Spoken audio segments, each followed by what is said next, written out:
Welcome to another video, the same every time, GCSE Maths, IGCSE Maths, looking at the exam questions that are, apart from the numbers, the same every time. The idea is you learn how to do these questions, you practice how to do these questions, then when you see them on your exam, you'll immediately recognize them, you know how to do them, you can get yourself into the marks, get yourself into the grades. In this particular set of videos, we're looking at some issues around coordinates, so midpoint of a line, length of a line segment. A line segment, by the way, if you do ever see that word on your exam, it just means that we are taking 2 points, in this case they're called A and B, and joining them together with a straight line. If we just say straight line, a mathematical straight line continues forever. It doesn't have a beginning, doesn't have an end, continues forever. But a line segment has a starting point and a finishing point.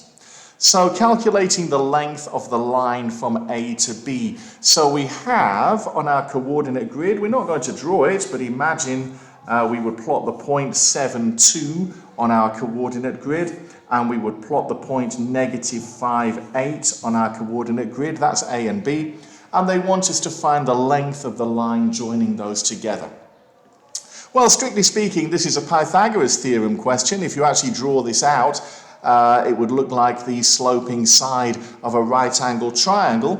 But we can just do this with the numbers. We don't have to actually draw anything. We just have to do our calculations here. Follow this method. It's exactly the same every time. That's the idea. So we take our x coordinates first. So our x coordinates, and then we subtract them. So we have to subtract our x coordinates. So 7 minus, be careful, -5. So we subtract our x coordinates, and then we square.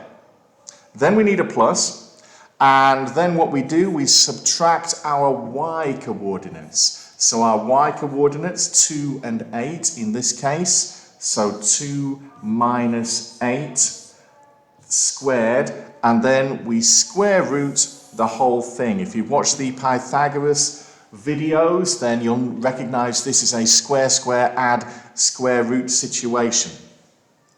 Well, this is a 3-mark question.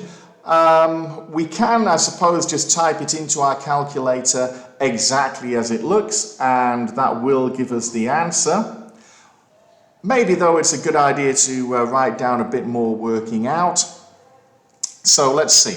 7 minus -5. Well, remember that's a 7 plus 5. 7 minus -5. That's going to give us 12, isn't it? So that would be 12 squared plus, and then 2 minus 8. So 2 minus 8, starting at 2 on your number line and going 8 to the left will give us -6. That's squared, and the whole thing square rooted. So typing that into your calculator, or even have a go, type in the original formula, the one at the top there with the brackets, 7 minus -5 and so on. Type that into your calculator. Make sure you make it look exactly as it's written there, though. Just practice it on your calculator so that you know you can actually operate the thing. So that will be 12 squared plus 2 minus 8, 2 take away 8 squared, all of that inside a square root sign. And I've got the answer, press the SD button, 13.4164, and so on. So I am going to write down my full calculator answer, so 41640786. Have a go on your calculator, make sure that you can actually get that answer, then we know that you are operating your calculator properly. You don't want to go wrong because you make a mistake pressing the buttons on your calculator.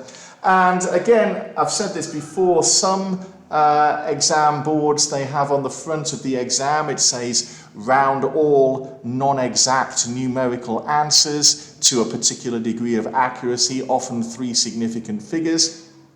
They don't all say that, though, which is why I would write down my full calculator answer, and then I'd write down a rounded version. I'm going to go for 3 significant figures here, but I think I've covered myself by writing down all my method and my calculator answer. By the way, in this kind of question, when you do finish it, always go back to the question and have another read of it, because sometimes in the question, they will tell you to round it, to a certain number of decimal places or significant figures or whatever, and the rounding forms part of the marks that they're going to give you, so there would be a mark for the rounding. Always go back and read the question. Well, anyway, it's the same every time. Subtract the x coordinates and square, subtract the y coordinates and square, plus them together, square root the whole thing. Just be very careful if you are typing it entirely in one piece into your calculator, put them in the brackets. You must include the brackets, otherwise, well, your calculator will give you, well, it won't give you the answer that you're looking for. If that video was useful to you, then please do subscribe to the channel. Please also press the like button. Thank you very much for watching. I will return for the next video.